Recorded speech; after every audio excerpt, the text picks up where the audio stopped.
सम्मानित अतिथियों का भी मैं हृदय से स्वागत करता हूं। तमिल कार्तिक माह में काशी तमिल संगमम का यह आयोजन आदरणीय प्रधानमंत्री जी के विजन का परिणाम है। इससे दक्षिण का उत्तर से अद्भुत संगम हो रहा है। सहस्त्राब्दियों पुराना संबंध फिर से नवजीवन पा रहा है।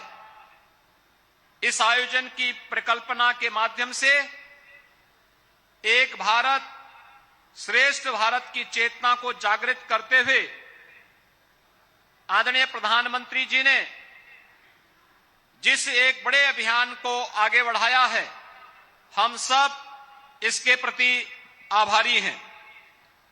काशी तमिल संगमम में तमिलनाडु से छात्र, शिक्षक, शिल्पकारों, साहित्यकारों सहित अध्यात्म, उद्योग जगत, विरासत, नवाचार, व्यवसाय, देवालय व्यवस्था, ग्रामीण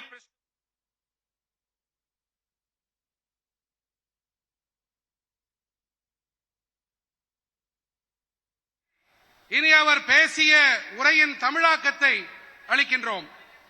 என் குடும்ப உறவுகளே, இன்று இங்கே கன்னியாகுமரி வாராணசி தமிழ் சங்கமம் ரயிலுக்கு பச்சை கொடி காட்டப்பட்டு தொடங்கப்பட்டிருக்கிறது. மேலும் திருக்குறள், மணிமேகலை மற்றும் பல தமிழ் நூல்கள் பல்வேறு மொழிகளில் மொழியாக்கம் செய்யப்பட்டு இவற்றை அர்ப்பணிக்கும் பெரும்பேறும் கிடைத்திருக்கின்றது. காசியிலே மாணவராக கல்வி பயின்ற மகாகவி சுப்பிரமணிய பாரதி என்ன எழுதியிருக்கிறார் தெரியுமா? காசி நகர் புலவர் பேசும் உரைதாம், காஞ்சியில் கேட்பதற்கு ஓர் கருவி செய்வோம்.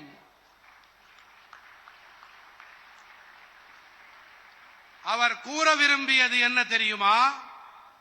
காசியிலே புரியப்படும் மந்திர உச்சாடனங்கள் எல்லாம் தமிழ்நாட்டின் காஞ்சி மாநகரிலே கேட்கப்படக்கூடிய ஒரு அமைப்பு, ஒரு கருவி ஏற்படுத்தப்படுமானால் எத்தனை அருமையாக இருக்கும் என்பதே அவருடைய தொலைநோக்காக இருந்தது.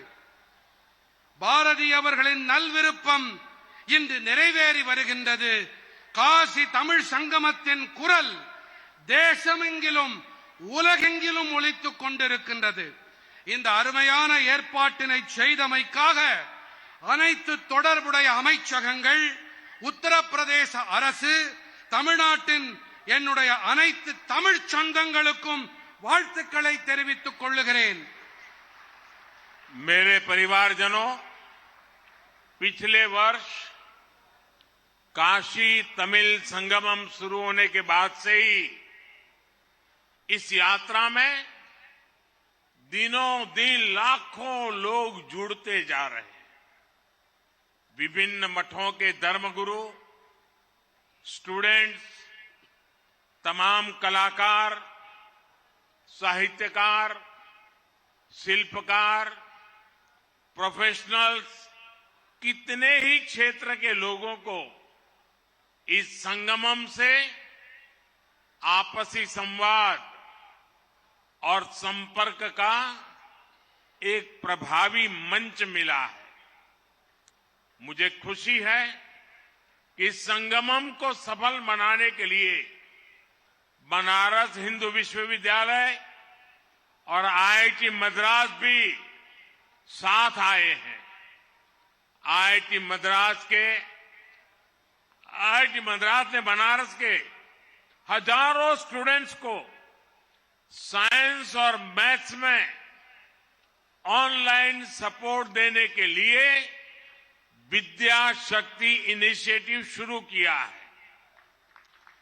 एक वर्ष के भीतर हुए अनेक कार्य इस बात के प्रमाण है कि काशी और तमिलनाडु के रिश्ते भावनात्मक भी है और रचनात्मक भी है। என் குடும்ப உறுப்பினர்களே, கடந்த ஆண்டு காசி தமிழ்ச் சங்கமம் தொடங்கப்பட்ட பிறகிலிருந்தே இந்த யாத்திரையோடு வெகு சில நாட்களிலேயே லட்சக்கணக்கான பேர்கள் தங்களை இணைத்துக் கொண்டே வருகின்றார்கள். பல்வேறு மடங்களின் குருமார்கள், மாணவர்கள், அனைத்து கலைஞர்கள், இலக்கிய கர்த்தாக்கள், கைவினைஞர்கள், பேராசிரியர்கள் என பல்வேறு துறைகளைச் சேர்ந்த பெருமக்கள் பரஸ்பர உரையாடலிலும் ஊடாடலிலும் ஈடுபட இந்த சங்கமம் ஒரு வளமான தளமமைத்துக் கொடுத்திருக்கின்றது. இந்த சங்கமத்தை ஒரு வெற்றி சங்கமமாக ஆக்க பனாரஸ் இந்து பல்கலைக்கழகமும் மதராஸ் இந்திய தொழில்நுட்ப கழகமும் ஒருங்கிணைந்து செயல்பட்டு வருகின்றன. மதராஸ் இந்திய தொழில்நுட்ப கழகமானது பனாரஸின் ஆயிரக்கணக்கான மாணவர்களுக்கு அறிவியல் மற்றும் கணிதத்தையும் இணைய வழியிலே கற்பிக்கும் பொருட்டு வித்யா சக்தி முன்னெடுப்பை தொடங்கி இருக்கின்றது. காசி தமிழ்நாட்டிற்கு இடையேயான உறவு பாலம் என்பது எத்தனை உணர்வு பூர்வமானது, எத்தனை ஆக்கப்பூர்வமானதும் என்பதும் கூட அதற்கு ஓராண்டிற்கு உள்ளாக அரங்கேறிய அனைத்து செயல்பாடுகளும் சான்றாக விளங்குகின்றன. मेरे परिवारजनों, काशी तमिल संगमम ऐसा ही अविरल प्रवाह है जो एक भारत श्रेष्ठ भारत इस भावना को लगातार मजबूत कर रहा है। इसी सोच के साथ कुछ समय पहले काशी में ही गंगा पुष्करालु उत्सव यानी काशी तेलुगु संगमम भी हुआ था।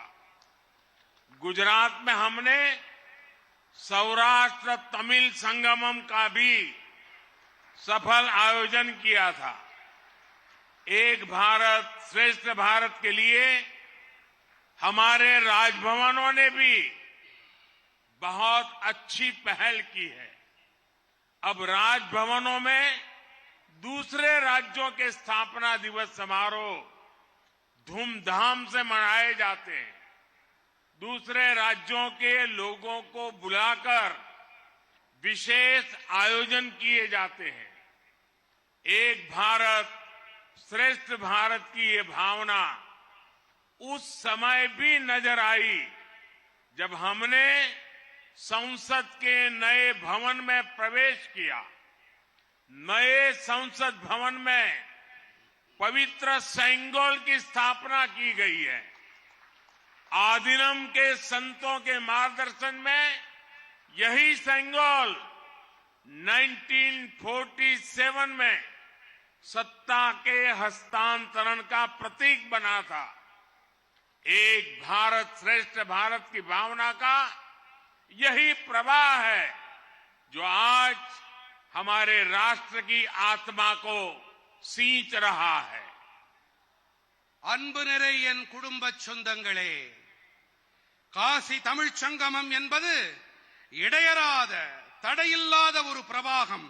இது ஒரே பாரதம் உன்னத பாரதம் என்ற உணர்வினுக்கு தொடர்ந்து வலுகூட்டி வருகின்றது.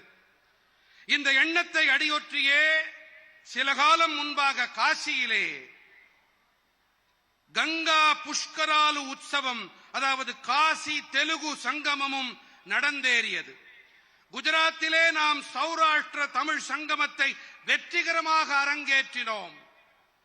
ஒரே பாரதம் உன்னத பாரதம் என்பதை முன்னெடுத்துச் செல்லும் பொருட்டு நமது ஆளுநர் மாளிகைகளும் கூட பெரிய அளவிலே முன்னெடுப்பை செய்திருக்கின்றன.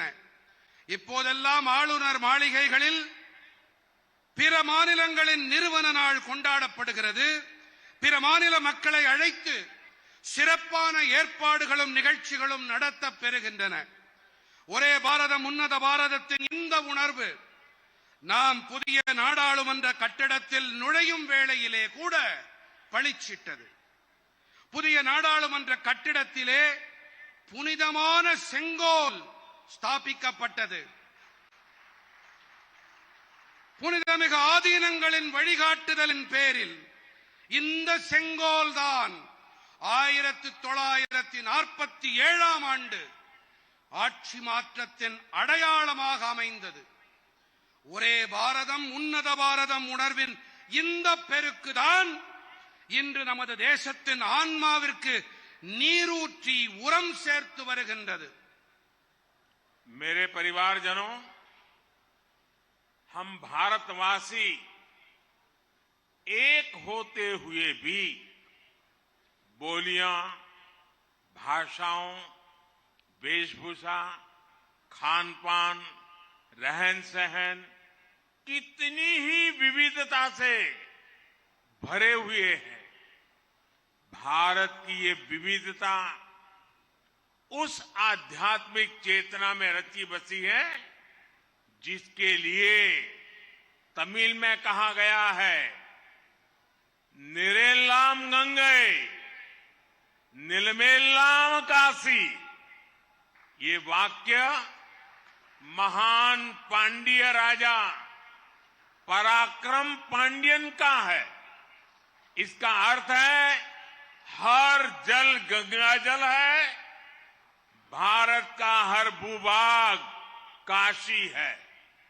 जब उत्तर में आक्रांताओं द्वारा हमारी आस्था के केंद्रों पर, काशी पर आक्रमण हो रहे थे, तब राजा पराक्रम पांड्यन ने तेनकाशी और शिव काशी में ये कहकर मंदिरों का निर्माण कराया कि काशी को मिटाया नहीं जा सकता। आप दुनिया की कोई भी सभ्यता देख लीजिए, विविधता में आत्मीयता का ऐसा सहज और श्रेष्ठ स्वरूप आपको शायद ही कहीं मिलेगा। अभी हाल ही में G20 समिट के दौरान भी दुनिया भारत की इस विविधता को देखकर चकित थी। என் பிரியமான குடும்ப சொந்தங்களே, பாரத நாட்டவர்களான நாம் ஒன்றானவர்கள் என்ற அதே வேளையிலே பேச்சு வழக்குகள், மொழிகள், ஆடை அணிகள், உணவு பழக்கங்கள், இருப்பிட அமைப்புகள் என பன்முகத்தன்மையை பல கொண்டவர்கள். பாரதத்தின் இந்த பன்முகத்தன்மை வாசம் செய்து வளம் கொழிக்கும் ஆன்மீக பெருஞ்சுடரைத்தான் நீரெல்லாம் கங்கை, நிலமெல்லாம் காசி என்ற அழகு தமிழ் மொழியிலே போற்றி பேசுவார்கள். இது பாண்டிய அரசன் பராக்கிரம பாண்டியனின் வாக்காகும். அதாவது பாரத நாட்டின் அனைத்து நீரும் புனிதமான கங்கையே, பாரத நாட்டின் நிலப்பரப்பு அனைத்தும் பவித்திரமான காசி பெரும்பதியே. வடக்கிலே கொடூரமான படையெடுப்பாளர்களால் நமது நம்பிக்கையின் மையங்கள் மீது, காசியின் மீது தாக்குதல் தொடுக்கப்பட்ட வேளையிலே அரசன் பராக்கிரம பாண்டியன் தென்காசி மற்றும் சிவகாசியிலே இந்த வாக்கியத்தை உரைத்து காசினியிலே காசியினை அழிக்க முடியாது என்ற உணர்வோடு ஆலயங்களை நிர்மாணம் செய்தான். உலகின் எந்த நாகரிகத்தை வேண்டுமென்றாலும் நீங்கள் பாருங்கள், பன்முகத்தன்மை மற்றும் ஆன்மீகம் இவற்றின் இத்தனை இயல்பான உன்னதமான வடிவத்தை உங்களால் வேறு எங்குமே காண முடியாது. இப்போதுதான் G20 உச்சி மாநாட்டின் போது கூட பாரதத்தின் இந்த பன்முகத்தன்மையை கண்டு உலகமே வியந்து போனது, மலைப்பில் ஆழ்ந்தது. मेरे परिवारजनों, दुनिया के दूसरे देशों में राष्ट्र एक राजनीतिक परिभाषा रही है, लेकिन भारत एक राष्ट्र के तौर पर आध्यात्मिक आस्थाओं से बड़ा है। भारत को एक बनाया है आदि शंकराचार्य और रामानुजाचार्य जैसे संतों ने, जिन्होंने अपनी यात्राओं से भारत की राष्ट्रीय चेतना को जागृत किया। तमिलनाडु से आदिनम संत भी सदियों से काशी जैसे शिव स्थानों की यात्रा करते रहे। काशी में कुमार गुरुपुरर ने मठ मंदिरों की स्थापना की थी। तिरुपनंदाल आदिनम का तो यहां से इतना लगाव है कि वो आज भी अपने नाम के आगे काशी लिखते हैं। इसी तरह तमिल आध्यात्मिक साहित्य में पाडल पेट्रथलम के बारे में लिखा है कि उनके दर्शन करने वाला व्यक्ति केदार या तिरुकेदारम से तिरुनेलवेली तक भ्रमण कर लेता है। इन यात्राओं और तीर्थ यात्राओं के जरिए भारत हजारों वर्षों से एक राष्ट्र के रूप में अडिग रहा है, अमर रहा है। எனதருமை குடும்ப உறவுகளே, உலகின் பிற நாடுகளில் தேசம் என்பது அரசியல் ரீதியான புரிதலோடு அணுகப்பட்டு வந்திருக்கிறது. ஆனால் பாரதம் ஒரு தேசம் என்ற வகையிலே ஆன்மீக நம்பிக்கையை ஆணிவேராக கொண்டு அமைந்து வந்துள்ளது. ஆதிசங்கரர், ராமானுஜாச்சாரியார் போன்ற புனிதர்கள்தாம் பாரதத்தை ஒருங்கிணைத்தவர்கள். இவர்களெல்லாம் தங்கள் யாத்திரைகளின் போது பாரதத்தின் தேசிய விழிப்பினை, தேசிய ஆன்மாவை, தேசியத்தை தட்டி எழுப்பினார்கள். தமிழ்நாட்டின் ஆதீன துறவிகளும் கூட பல நூற்றாண்டு காலமாக காசி போன்ற சிவபதிகளுக்கு புனித பயணங்களை மேற்கொண்டு வந்திருக்கின்றார்கள். திருப்பனந்தாள் ஆதீனத்தை காசியிலே குருபர சுவாமிகள் நிறுவினார். இன்று கூட திருப்பனந்தாள் ஆதீன கர்த்தர்கள் தங்கள் பெயருக்கு முன்பாக காசிவாசி என்று எழுதுகிறார்கள். இதைப் போலவே தமிழின் ஆன்மீக நூல்களிலே பாடல் பெற்ற தலம் எனும் போது இவற்றை தரிசனம் செய்யும் மனிதர் திருக்கேதாரம் முதல் திருநெல்வேலி வரை யாத்திரை மேற்கொண்டவராகிறார். இந்த யாத்திரைகள், புனித பயணங்கள் வாயிலாக பல்லாயிரம் ஆண்டு காலமாக பாரதம் ஒரே தேசம் என்ற வகையில் நீடித்து அமரத்துவம் பெற்றதாக விளங்கி வந்திருக்கின்றது.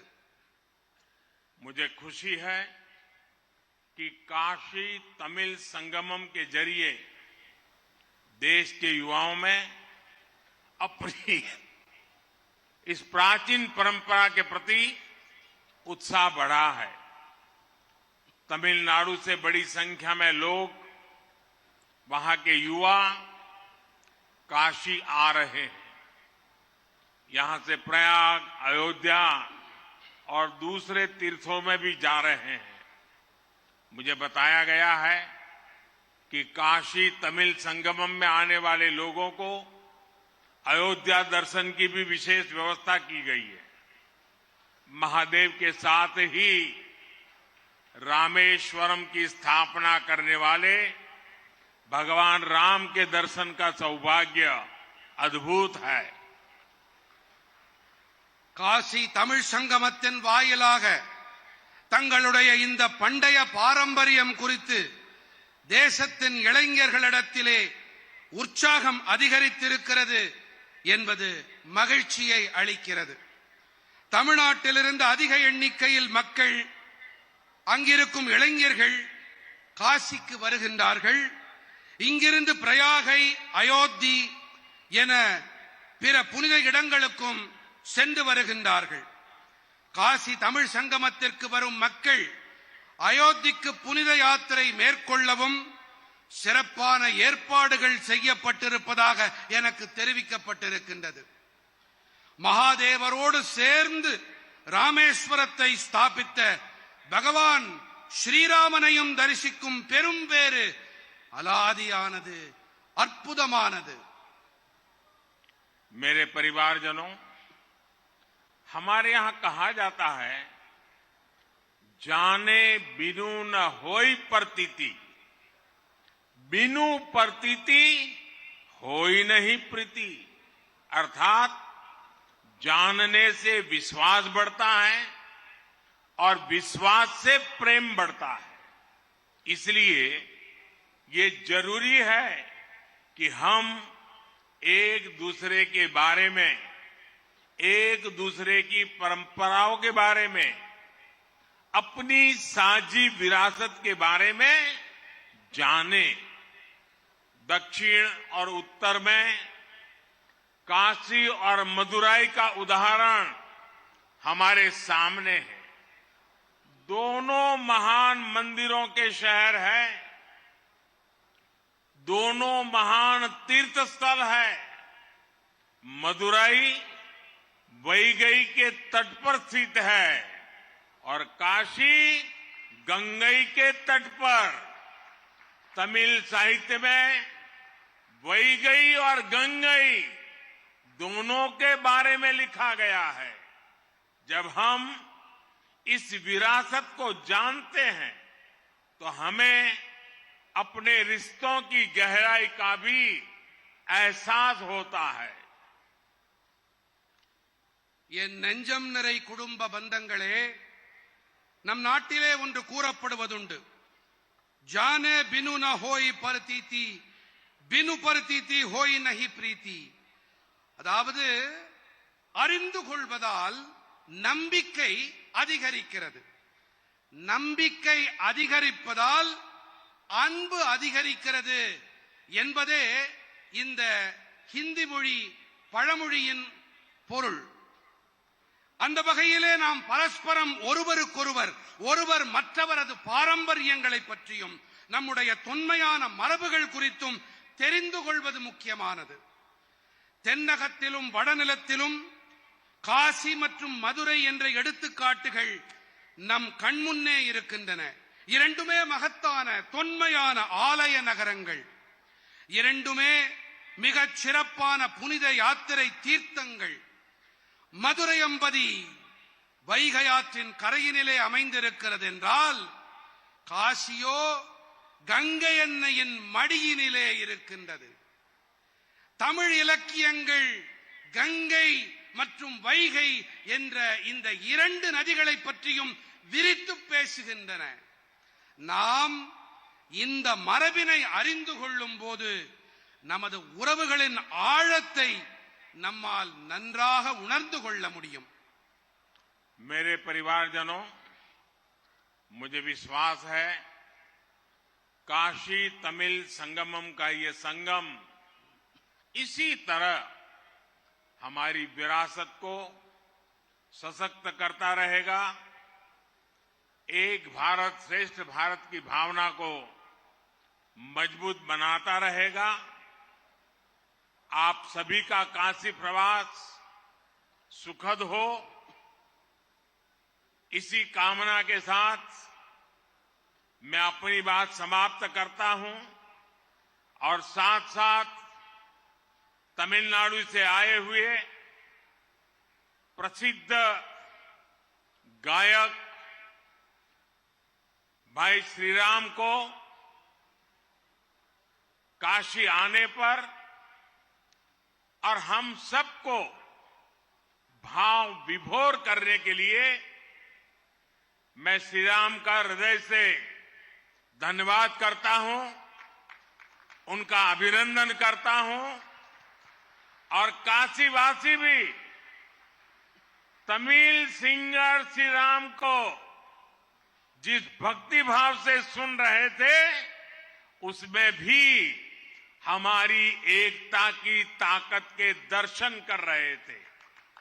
मैं फिर एक बार काशी तमिल संगमम की इस यात्रा को, अविरत यात्रा को अनेक अनेक शुभकामनाएं देता हूं और आप सभी का बहुत बहुत धन्यवाद करता हूं।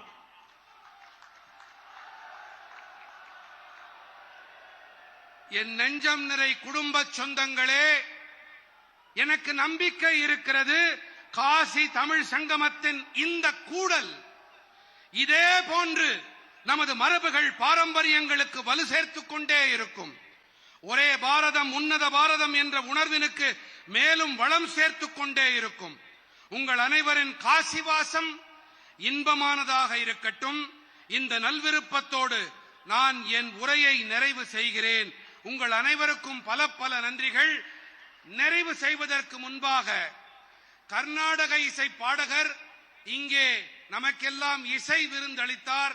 சித் ஸ்ரீராம் குழுவினருக்கும் சித் ஸ்ரீராம் அவர்களுக்கும் என் நெஞ்சார்ந்த மனமார்ந்த நன்றிகளை நான் தெரிவித்துக் கொள்ளுகிறேன்.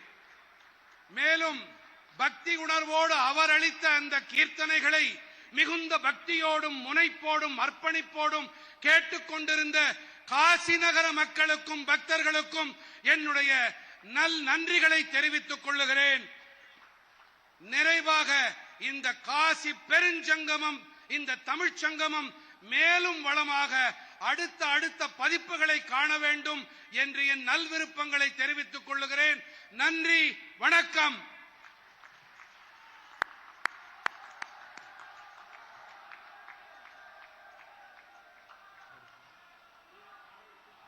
बहुत बहुत धन्यवाद माननीय